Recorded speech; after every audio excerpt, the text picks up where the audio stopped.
दोस्तों, स्वागत है आपका series learn finance and accounts के एक और वीडियो में। इस वीडियो में हम बात करेंगे बैलेंस शीट के बारे में। जैसा कि हमने इसके पिछले वीडियो में डिस्कस किया था कि there are three type of final accounts. Final accounts तीन तरह के होते हैं: trading account, profit and loss account और बैलेंस शीट। ट्रेडिंग अकाउंट और profit and loss account are parts of income statement. जब हम इनकम स्टेटमेंट बनाते हैं तो हम ट्रेडिंग अकाउंट बनाएंगे और प्रॉफिट एंड लॉस अकाउंट बनाएंगे। इसके बाद तीसरा फाइनल अकाउंट है बैलेंस शीट। अब हम इस वीडियो में डिस्कस करेंगे कि बैलेंस शीट क्या है और इसे कैसे बनाना होगा। जो बैलेंस शीट है वो निर्भर करती है अकाउंटिंग इक्वेशन पे। अकाउंटिंग इक्वेशन कहती है कि assets are equal to capital plus liabilities. Assets capital और लायबिलिटीज के बराबर हैं। ये कैसे, कैपिटल क्या चीज़ है और लायबिलिटी क्या चीज़ है, ये हम जानेंगे आगे की वीडियो में। तो वीडियो को कंप्लीट अच्छी तरह देखिए तो आपको समझ आ जाएगा कि कैपिटल प्लस लायबिलिटीज़ क्या चीज़ है और हम इनको एसेट्स के इक्वल कैसे कैलकुलेट कर सकते हैं। तो इसके पहले में हम जानेंगे फीचर्स ऑफ बैलेंस शीट। तो बैलेंस शीट जैसे हमने पहले डिस्कस किया, फाइनल स्टेप है फाइनल अकाउंट क्रिएशन में। अकाउंट फाइनल अकाउंट्स जब हम क्रिएट करते हैं तो सबसे लास्ट का स्टेप है बैलेंस शीट का क्रिएशन। बैलेंस शीट को बनाया जाएगा इनकम स्टेटमेंट के बाद। सेकंड फीचर है बैलेंस शीट का सबसे इम्पोर्टेंट कि it is a statement not an account. Account में क्या होता है, ट्रांजैक्शन होती है, लेन देन होता है, जिसमें लेन देन होगी पर्टिकुलर डेट की, जैसे कुछ अप्रैल में हो सकती हैं, कुछ मई में हो सकती हैं, कुछ जून में हो सकती हैं, तो उसे बोलते हैं अकाउंट। लेकिन बैलेंस शीट अकाउंट नहीं है, ये एक स्टेटमेंट है। स्टेटमेंट क्या है, as on a particular date. जो डेट ली जाएगी वो ज़्यादातर फाइनेंशियल ईयर के एंड में ली जाती है, जैसे 31 of March of every year. तो हमारा लॉ कहता है, हमारा रूल कहता है, हमारा अकाउंटिंग की रेगुलेशन कहते हैं कि हम जो बैलेंस शीट बनाएंगे वो हम फाइनेंशियल अकाउंट के एंड में बनाएंगे। देयर आर कंपनीज जो मंथली बैलेंस शीट भी बना सकती हैं, क्वार्टरली बैलेंस शीट भी बना सकती हैं, लेकिन साल के अंत में बैलेंस शीट तो बनानी ही बनानी पड़ती है अकॉर्डिंग टू द रूल। तो बैलेंस शीट में हम फाइनल अकाउंट्स लिखेंगे। जैसे कोई भी अकाउंट है, जैसे आप देखिए, आपका बैंक अकाउंट, आपके बैंक अकाउंट में आपने पहले जमा किए 5,000, फिर आपने निकलवाए 2,000, आपने फिर जमा किए 1,000। अलग अलग दिनों में हो रहा है ये ट्रांजेक्शन। आप कभी निकलवा रहे हैं, कभी जमा कर रहे हैं, लेकिन एक पर्टिकुलर डे में, यानी जैसे 31 मार्च को पूछा जाता है कि आपके अकाउंट में कितने पैसे हैं, तो आप ट्रांजेक्शन्स को तो नहीं देखते कि पहले 3,000 माइनस 2,000 माइनस 1,000। आप उसे आप बताएंगे आंसर, फाइनल आपके अकाउंट में कितना बैलेंस है। तो ऐसे ही बैलेंस शीट एक स्टेटमेंट है जिसमें फाइनल अकाउंट्स के, जैसे अलग अलग तरह के अकाउंट्स हैं जो हमने सीखे थे। जैसे मॉडर्न अकाउंटिंग की अप्रोच में हमने सीखे थे 5 तरह के अकाउंट्स होते हैं। ऐसे ट्रेडिशनल अप्रोच के थ्रू भी कितने अकाउंट्स होंगे। तो हर अकाउंट का किसी एक पर्टिकुलर दिन का क्या लेखा जोखा है, कितना अमाउंट है, कितना बैलेंस है, वो आएगा बैलेंस शीट में। तो उसे बोलेंगे हम स्टेटमेंट, उसे स्टेटमेंट बोला जाएगा। So it is not an account, it is a statement. Balance sheet एक स्टेटमेंट है। और बैलेंस शीट के दो साइड्स होती हैं, एसेट साइड्स और लायबिलिटी साइड्स। एक साइड पे हम लिखते हैं एसेट्स और दूसरे साइड पे हम लिखते हैं लायबिलिटीज। तो दोनों साइड्स का, एसेट साइड्स और लायबिलिटी साइड्स का जो सम टोटल है वो बराबर होना चाहिए। They should be equal. हमने सुना हो रहा है बैलेंस शीट इसकी मिल गई, इसकी टैली कर गई, इसकी टैली नहीं की। तो टैली करना, बैलेंस शीट को टैली करना क्या होता है? बैलेंस शीट को टैली करने का यही मतलब है कि दोनों साइड्स बराबर हो, दोनों का सम टोटल इक्वल हो। तो दोनों साइड्स, एसेट्स और लायबिलिटी साइड्स का हमेशा सम, हमेशा टोटल बराबर होना चाहिए, तभी बैलेंस शीट को टैली किया जाना बोलते हैं। तो बैलेंस शीट डिस्क्लोज करता है फाइनेंशियल पोजीशन। जैसे आपका, मैंने पहले जैसे एग्जांपल दी कि आपके अकाउंट में पहले लेन देन होती रहती है अलग अलग दिनों में, लेकिन एक दिन में आपसे फाइनल पूछा जाता है कि ओके बताओ 31 मार्च को आपके अकाउंट में कितने पैसे थे। तो उससे क्या क्लियर होता है, उससे पता लगता है आपकी फाइनेंशियल पोजीशन। अगर आपके अकाउंट में 1 लाख थे तो आपकी फाइनेंशियल पोजीशन कैसी होगी? अगर 1 करोड़ थे, तो फाइनेंशियल पोजीशन कैसी होगी? तो 1 करोड़ वाला की फाइनेंशियल पोजीशन 1 लाख वाले से बेटर होगी। तो यही बताती है बैलेंस शीट। तो बैलेंस शीट क्या डिस्क्लोज़ करती है? Final position of a business.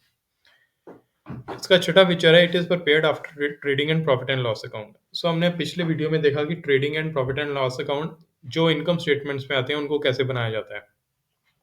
Theoretical part हमने किया। तो trading and profit and loss account बनाने के बाद ही बैलेंस शीट को बनाया जाएगा। क्योंकि क्योंकि मैंने आपको बताया था कि बैलेंस शीट में trading and profit and loss account में से कुछ आएगा। क्या आएगा? Net profit, net loss. ये कहाँ से हमें मिलेंगे? ये मिलेंगे trading and profit and loss account में, और ये बन जाएंगे बैलेंस शीट का एक हिस्सा। तो हम आगे जाके डिस्कस करेंगे कि ये बैलेंस शीट में कैसे लिखे जाएंगे। तो बैलेंस शीट का फॉर्मेट देखते हैं। जैसे हर अकाउंट का एक फॉर्मेट होता है, हर स्टेटमेंट का एक फॉर्मेट होता है। जर्नल का एक फॉर्मेट था, लेजर का एक फॉर्मेट था, ट्रायल बैलेंस का एक फॉर्मेट था, trading account, profit and loss account, सबका एक फॉर्मेट होता है। इसी तरह से बैलेंस शीट का भी एक फॉर्मेट होगा। और बैलेंस शीट का फॉर्मेट क्या है, वो आप स्क्रीन पे देख सकते हैं। तो जैसे मैंने आपको बताया था, बैलेंस शीट किसी कंपनी की बनाई जाएगी एक पर्टिकुलर डे में।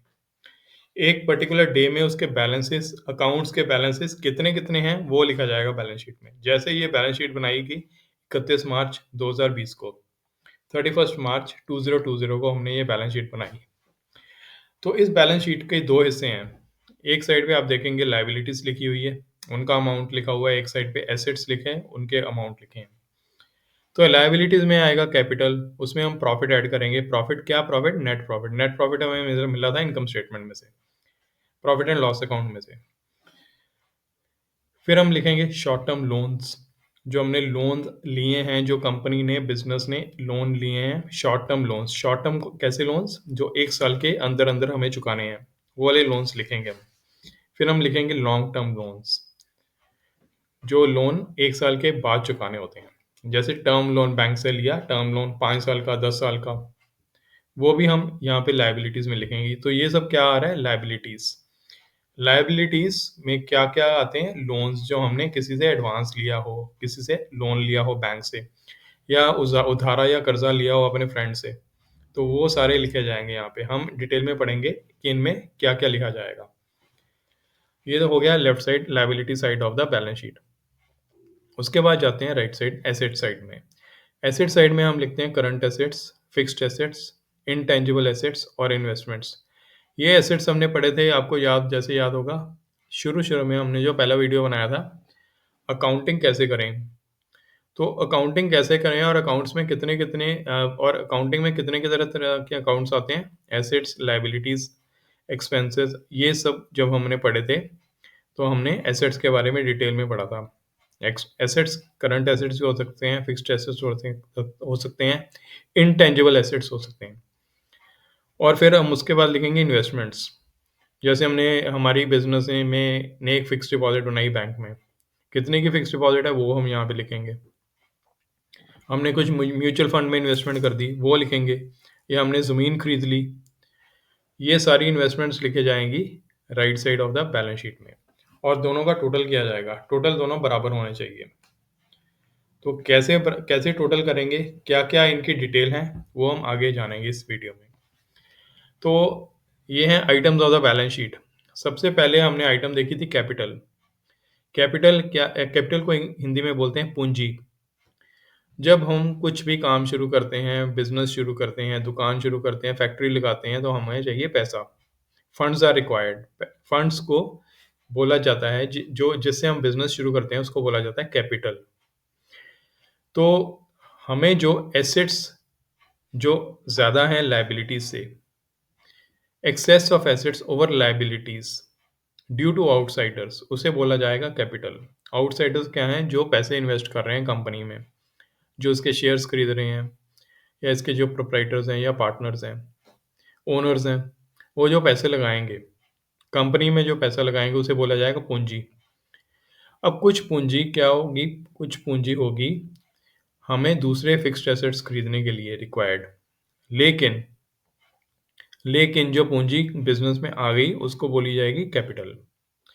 तब जब हम कैपिटल लिखते हैं, कैपिटल में से क्या करते हैं, ड्राइंग्स को माइनस। अब किसी प्रोप्राइटर ने, किसी ओनर ने पैसा लगाया कंपनी में 1,00,000 रुपया। कुछ देर बाद उसने बोला कि नहीं जी मुझे 10,000 वापस दे दो, हम मुझे चाहिए बहुत ज़रूरी। तो कैपिटल तो थी 1,00,000, लेकिन 10,000 वापस कर दिया बिजनेस ने। तो जो 10,000 जा रहे हैं उसको बोलेंगे ड्राइंग्स। जो जो प्रोप्राइटर ने अपना पैसा कैपिटल में से निकाल लिया उसे बोला जाएगा ड्राइंग्स। तो फाइनल कैपिटल कितनी हमारे पास बच गई, 1,00,000 माइनस 10,000 विच इज 90,000। सो जो हम कैपिटल लिखेंगे बैलेंस शीट में वो लिखेंगे कैपिटल माइनस ड्राइंग्स, और उसमें से माइनस करेंगे नेट लॉस को। नेट लॉस हमें कहाँ से मिला था, नेट लॉस हमें मिला था हमारे इनकम स्टेटमेंट में से। जो प्रॉफिट एंड लॉस अकाउंट हमने बनाया था उसमें से हमें नेट लॉस मिला था। जो हमारा नेट लॉस होगा उसे हम माइनस करेंगे कैपिटल में से। जैसे मैंने पिछले वीडियो में आपको एग्जांपल दी थी, एक बिजनेसमैन है जिसने बिजनेस शुरू किया है। उसने पैसा लगाया 10,000 रुपये। उसने पैसा लगाया 10,000 रुपये, वो ट्रेडिंग कर रहा है, सामान खरीदता है और बेच देता है। पहले उसने खरीदा 10,000 का सामान, कैपिटल थी 10,000। शाम तक उसको धीरे धीरे धीरे धीरे करके उसे प्रॉफिट हो गया, नेट प्रॉफिट उसे मिल गया 1,000 रुपया। तो अगले दिन वो फिर सामान खरीद के बेचेगा, फिर ट्रेडिंग करेगा, लेकिन वो अब ट्रेडिंग कितने से करेगा, 11,000 से। 10,000 पहले का कैपिटल और 1,000 जो उसको नेट प्रॉफिट हुआ था, तो टोटल बन गया 11,000। लेकिन ऐसा भी तो हो सकता है उसे लॉस हो गया हो, उसे नेट लॉस हो गया हो, 1,000 उसको लॉस हो गया, फिर उसकी कैपिटल क्या होगी अगले दिन, 10,000 माइनस 1,000 विच इज 9,000। तो कैपिटल बढ़ भी जाती है, कम भी हो जाती है। कैसे बढ़ती है, इसमें से नेट प्रॉफिट को ऐड करेंगे तो कैपिटल बढ़ जाएगी, नेट लॉस को माइनस करेंगे तो कैपिटल कम हो जाएगी। और ड्राइंग्स को भी माइनस करेंगे, प्रोप्राइटर को पैसा वापस दे दिया तो इसे ड्राइंग्स कहेंगे, और ड्राइंग्स को माइनस करने के बाद कैपिटल क्या बनेगी, कम हो जाएगी। तो ये तो थी पहली आइटम बैलेंस शीट पे। दूसरी आइटम पे चलते हैं। दूसरी आइटम है लाइबिलिटीज। लाइबिलिटीज, सो लाइबिलिटीज क्या है, लाइबिलिटीज वो हैं जो हमारी देनदारियां हैं। अगर हमने बैंक से लोन लिया तो वो हमारी लाइबिलिटी है, वो लोन को चुकाना पड़ेगा। जो 1 साल के अंदर अंदर हमें लाइबिलिटीज चुकानी पड़ती हैं उनको बोला जाता है करंट लाइबिलिटीज। और जो 1 साल के ऊपर लाइबिलिटीज होती हैं उनको चुकाना पड़ता है। जैसे बैंक से लोन लिया, टर्म लोन 5 साल का, तो वो भी हमारी लाइबिलिटी है, लेकिन वो ज़्यादा देर की लाइबिलिटी है, लंबी लाइबिलिटी है।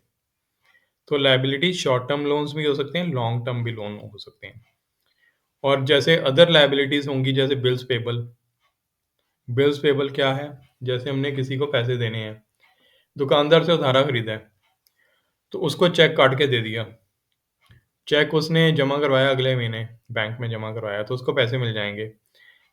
उसको क्या मिला, ये उसके लिए बिल्स रिसीवेबल है, दुकानदार के लिए रिसीव करना है पैसा, लेकिन हमने क्या करना है, हमने पे करना है। तो हमारे लिए जो बिल्स पेबल है वो हमारी लाइबिलिटी है। ऐसे ही सन्ड्री क्रेडिटर्स हमारी लाइबिलिटी है, जिनसे हमने क्रेडिट लिया है उसको क्रेडिट चुकाना है, उधारा देने वापस करना है। अदर आउटस्टैंडिंग एक्सपेंसेस हमारी लाइबिलिटी है। आउटस्टैंडिंग एक्सपेंसेस कैसे, जैसे हमने अपनी बिल्डिंग बनानी है, बिल्डिंग में काम करवा रहे हैं, उसमें वर्कर्स कुछ लगे हुए हैं, तो वर्कर्स को हम पेमेंट रोज़ के रोज़ करने के बजाय उनको हर हफ्ते पेमेंट करते हैं। तो पहले दिन जो उनको पेमेंट की थी करनी थी, नहीं करी, दूसरे दिन की पेमेंट नहीं करी, तीसरे दिन नहीं करी, लेकिन 7वें दिन क्या है, पहले दिन, दूसरे दिन, तीसरे दिन, सभी दिन की इकट्ठी पेमेंट उसे कर देंगे, तो वो उसकी एक्चुअल पेमेंट जो जा रही है, लेकिन पहले दिन की पेमेंट क्या थी, आउटस्टैंडिंग थी, दूसरे दिन की आउटस्टैंडिंग थी, नहीं पे की, लेकिन इकट्ठी पे कर दी। तो धीरे धीरे हमारी लाइबिलिटी बढ़ती जा रही है, पहले दिन, दूसरे दिन, तीसरे दिन। तो ये क्या है, आउटस्टैंडिंग एक्सपेंसेस जो हमने पे करने हैं, और ये किसी तरह के भी हो सकते हैं।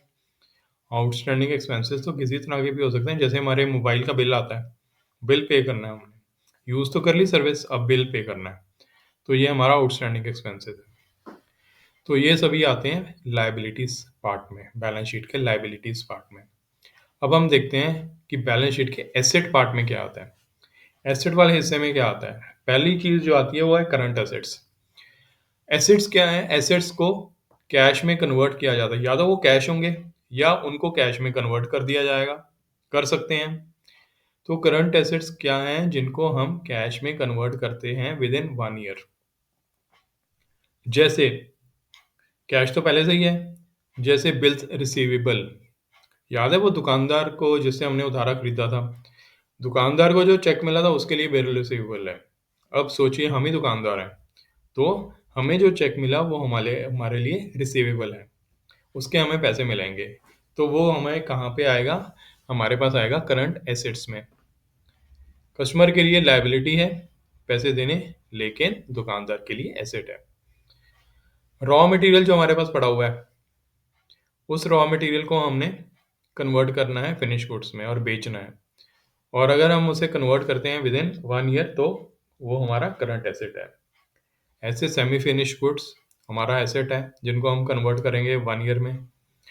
फिनिश गुड्स, सन्ड्री डेटर्स, पहले हमने लायबिलिटीज में पढ़ा था सन्ड्री क्रेडिटर्स, यहाँ पे सन्ड्री डेटर्स जिनसे हमने पैसे लेने हैं। Short term investments, short term investments, prepaid expenses. Prepaid expenses क्या है? प्रीपेड एक्सपेंसेस वो एक्सपेंसेस हैं जिनकी हमने पहले ही पेमेंट कर दी, अब हम उसको यूज करेंगे, इस्तेमाल करेंगे। एग्जाम्पल जैसे मोबाइल कनेक्शन। मोबाइल कनेक्शन आप किस तरह के ले सकते हैं? 2 तरह के मोबाइल कनेक्शन होते हैं। एक प्रीपेड प्रीपेड आप मोबाइल कनेक्शन, और दूसरा पोस्ट पेड। प्रीपेड में आप पहले ही पेमेंट कर देते हैं, लेकिन पेमेंट करने के बाद आने वाले टाइम में सर्विसेज यूज़ करते हैं। 28 डेज़, जैसे 28 डेज़ के लिए, 1 महीने के लिए, 2 महीने के लिए पेमेंट आपने पहले कर दी, अब सर्विसेज का इस्तेमाल कर रहे हैं, उसको बोलेंगे प्रीपेड। पोस्टपेड में क्या है? पहले आप सर्विसेज यूज़ करते हैं, फिर आपको बिल मिलता है, आप बिल चुकाते हैं। तो पोस्टपेड क्या आपके लिए लायबिलिटी है और प्रीपेड आपके लिए एसेट है। Prepaid is an asset and postpaid is a liability. तो ये तो हो गए करंट एसेट्स।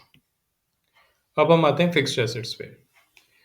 अब जब हमने अपना बिजनेस शुरू किया था तो हमने कैपिटल मिली थी। कैपिटल कैसे मिली थी? कैपिटल हमने अलग अलग तरह से जुगाड़ किया था, कैपिटल को अरेंज किया था। अब उस कैपिटल में से हमने कुछ एसेट्स खरीदे, जैसे मशीन खरीदेंगे, जैसे ज़मीन खरीदेंगे, फैक्ट्री के लिए बिल्डिंग खरीदेंगे, फर्नीचर खरीदेंगे, प्लांट एंड मशीनरी खरीदेंगे। तो ये सारे हमारे एसेट्स हो गए, लेकिन कैसे एसेट्स हैं? करंट एसेट नहीं है, ये फिक्स्ड एसेट्स हैं। इनको फिक्स्ड ब्लॉक और ब्लॉक कैपिटल भी बोला जाता है। सो ये लॉन्ग टर्म के एसेट्स हैं हमारे पास। तो ये सारे एसेट्स भी बैलेंस शीट में लिखे जाएंगे under the column of assets. तीसरा अगला है इनटेंजिबल एसेट्स। अब एसेट्स कई तरह के होते हैं, ये हमने डिस्कस किया था अपने पहले वीडियो में, जहाँ पे हमने अलग अलग तरह के अकाउंट्स डिस्कस किए थे। तो एसेट्स में फिक्स्ड एसेट्स भी आते हैं, टेंजिबल एसेट्स भी आते हैं, इनटेंजिबल एसेट्स भी आते हैं। टेंजिबल एसेट्स जिनको हम छू सकते हैं, जिनको टच कर सकते हैं, जैसे फर्नीचर। आप देख सकते हो फर्नीचर को, आप टच कर सकते हो फर्नीचर को, आप छू सकते हो। और इनटेंजिबल एसेट्स, जो एसेट्स हमें नज़र ना आए, जो हम देख ना पाए, जो जो हम छू ना सकें, जैसे गुडविल। गुडविल तो आपको पता है कि किसी की रेपुटेशन बहुत अच्छी है, किसी कंपनी की, तो ये कहा जाता है उसकी गुडविल बहुत बड़ी है। तो गुडविल को आप देख सकते हैं? नहीं देख सकते, लेकिन आपको पता है गुडविल इज एन एसेट। किसी बंदे की ऑनेस्टी, वो बंदा बड़ा ऑनेस्ट है, वो अपना कर्जा चुका देता है टाइम से, वो सच बोलता है। ये क्या है? आप देख सकते हैं इसको? नहीं देख सकते, लेकिन आप छू नहीं सकते, लेकिन ये बंदे का एसेट है। पेटेंट्स भी एसेट्स हैं, ट्रेडमार्क्स भी एसेट्स हैं। तो ये सारे कैसे एसेट्स हैं? Intangible assets. अगला आइटम है बैलेंस शीट का इन्वेस्टमेंट्स। इन्वेस्टमेंट्स जैसे मैंने डिस्कस किया आपके साथ, इन्वेस्टमेंट्स क्या है? जब हम अपना पैसा किसी जगह पे लगा देते हैं, परचेज कर लेते हैं कुछ, जिससे हमें कुछ रिटर्न मिले। जैसे हमने फिक्स्ड डिपॉजिट में लगा दिया अपना पैसा, तो फिक्स्ड डिपॉजिट से हमें इंटरेस्ट मिलता है। गवर्नमेंट सिक्योरिटीज हमने खरीद ली, जैसे ट्रेजरी बिल खरीद लिए, किसी कंपनी के शेयर्स खरीद लिए, तो ये हमारी इन्वेस्टमेंट्स हैं। इनसे हमें कुछ बेनिफिट मिलेगा। तो इन्वेस्टमेंट्स को जनरली बैलेंस शीट में कॉस्ट प्राइस पे लिखा जाता है। लेकिन अगर कॉस्ट प्राइस से बढ़ जाए इन्वेस्टमेंट, तो हम एक फुटनोट सा बना के उसमें लिख देते हैं कि अब इन्वेस्टमेंट्स का प्राइस इतना हो गया, लेकिन हमने खरीदा इतने का था। एक्चुअल बैलेंस शीट में कॉस्ट प्राइस लिखते हैं। लायबिलिटीज लॉन्ग टर्म भी हो सकती हैं, शॉर्ट टर्म हम डिस्कस कर चुके हैं। शॉर्ट टर्म होती है विद इन 1 ईयर, 1 साल के अंदर अंदर, और लॉन्ग टर्म है जो 1 साल से ऊपर हो, जैसे हमने बैंक से टर्म लोन लिया हो। तो ये तो थी लायबिलिटीज, और ये पार्ट्स हो गए बैलेंस शीट का। अब बैलेंस शीट का एक बार दोबारा से देख लेते हैं, बैलेंस शीट का फॉर्मेट। फॉर्मेट में एक तरफ आएगी लायबिलिटीज, एक तरफ आएगा एसेट्स। लायबिलिटीज के अंडर आती हैं कैपिटल, जो पैसा लगाया लोगों ने, शेयर्स खरीदे हमारी कंपनी के, या ओनर्स ने अपनी जेब में से पैसा लगा दिया, या हमने बैंक में से उधारा लोन ले लिया, तो वो तो होगी हमारी लायबिलिटी। तो लायबिलिटी का पहला हिस्सा है कैपिटल। कैपिटल में हम नेट प्रॉफिट को ऐड करते हैं और ड्राइंग्स को माइनस करते हैं, लॉस को माइनस करते हैं। दूसरा है शॉर्ट टर्म लोन्स, तीसरा है लॉन्ग टर्म लोन्स। ये है लायबिलिटीज का हिस्सा। दूसरी तरफ आता है एसेट्स। एसेट्स के अंडर आते हैं करंट एसेट्स, फिक्स्ड एसेट्स और इनटेंजिबल एसेट्स। इसके अलावा हम लिखते हैं इन्वेस्टमेंट्स। दोनों साइड्स का टोटल बराबर होना चाहिए, तो उसको बोला जाता है बैलेंस शीट टैली कर रही है। तो ये तो थे बैलेंस शीट के पार्ट्स। इससे पहले हमने वीडियो बनाया था इनकम स्टेटमेंट्स के ऊपर, अब वीडियो बनाया बैलेंस शीट के ऊपर। तो इनकम स्टेटमेंट और बैलेंस शीट को इससे ज़्यादा अच्छी तरह समझने के लिए हम करेंगे एक न्यूमेरिकल। सो अगला वीडियो एक बनाया जाएगा न्यूमेरिकल, एक क्वेश्चन बनाया जाएगा। क्वेश्चन होगा जैसे उस क्वेश्चन में हमें दिया जाएगा, कुछ अकाउंट्स के बारे में बताया जाएगा, कुछ ट्रायल बैलेंस दिया जाएगा किसी कंपनी का, और उस ट्रायल बैलेंस के बेसिस पे हम बनाएंगे trading account, profit and loss account और बैलेंस शीट। ये न्यूमेरिकल होगा। ये न्यूमेरिकल करने से हमें बैलेंस शीट, ट्रेडिंग अकाउंट और प्रॉफिट एंड लॉस अकाउंट के बारे में ज़्यादा अच्छी तरह समझ आ जाएगा। तो दोस्तों, ये तो था बैलेंस शीट का थ्योरेटिकल पार्ट। उम्मीद है आपको ये वीडियो पसंद आया होगा। अगर आपको अच्छा लगा तो लाइक का बटन प्रेस कीजिए, बेल आइकन को प्रेस कीजिए, चैनल को सब्सक्राइब कीजिए, सो ताकि आपको चैनल में जो भी नए वीडियोस बन रहे हैं उनके रेगुलर अपडेट्स मिलते रहें, आपको पता लगता रहे कि कौन कौन सा वीडियो बन रहा है, और आप उन टॉपिक्स को डिस्कस कर सकें अपने फ्रेंड्स के साथ, समझ सकें। और इस वीडियो को शेयर करिए अपने फ्रेंड्स के साथ, अपने दोस्तों के साथ। देखिए, जो वीडियो बनता है, वीडियो को बनाने का यही मकसद होता है कि आपको पसंद आए, आप उससे कुछ सीख पाएँ। अगर आपको अच्छा लगे वीडियो, तो आप उसको लाइक ज़रूर करिए, तभी वीडियो बनाने वाले को पता लगता है कि आपको वीडियोज़ अच्छे लग रहे हैं, तभी वो नया वीडियो बना सकता है। तो ये तो था बैलेंस शीट के बारे में। हम मिलेंगे एक अगले वीडियो के बारे में। क्या वीडियो होगा, जैसे मैंने आपको बताया, it will be a numerical question, जिसमें हम बैलेंस शीट और इनकम स्टेटमेंट्स को कैलकुलेट करेंगे। तो मिलेंगे अगले वीडियो में। Till then, bye and take care.